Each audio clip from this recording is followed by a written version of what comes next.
Coucou les copains, j'espère que vous allez bien. Alors aujourd'hui c'est une vidéo pour vous parler de la présentation de ma petite Ika. Ika est une Pulipe Akemi arrivée chez moi le 8 janvier de l'année 2016.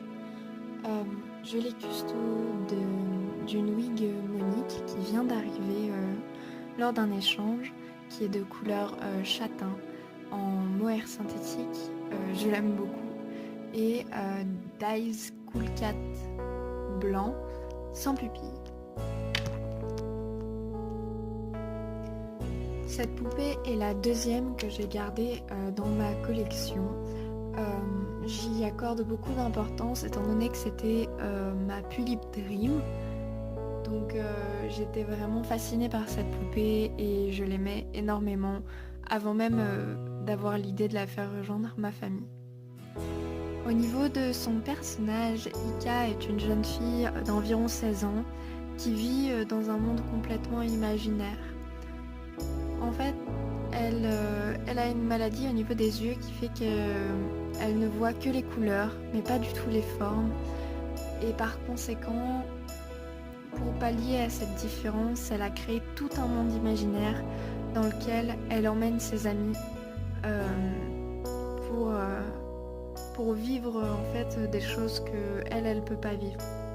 Et c'est ce qui fait notamment que ses amis l'apprécient, c'est cette capacité à les emmener vraiment dans un monde qui n'est pas le leur. Donc c'est pour ça que dans la vidéo je l'ai représenté avec plein de choses un peu enfantines. Il y a un Sylvanien sur ses genoux, 2 Pokémon autour, donc un Rocabo et un Evoli. Il y a aussi une cage avec une fée dedans. Et j'ai mis une petite plante parce que Ika jouait beaucoup dehors petite. Donc c'est vrai que quand elle était vraiment enfant, elle jouait énormément dehors et on s'en est pas rendu compte avant son école, mais elle a une très mauvaise vision.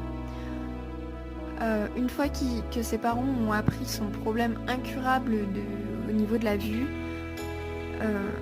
ils ont, après plusieurs opérations, un petit peu désespérés et ont laissé Ika de côté suite à la naissance de son petit frère, si parfait en tout. Donc Ika est un personnage assez triste et en même temps assez beau que j'affectionne particulièrement parce qu'elle représente ma timidité et mon envie de création, parfois aussi ma tristesse.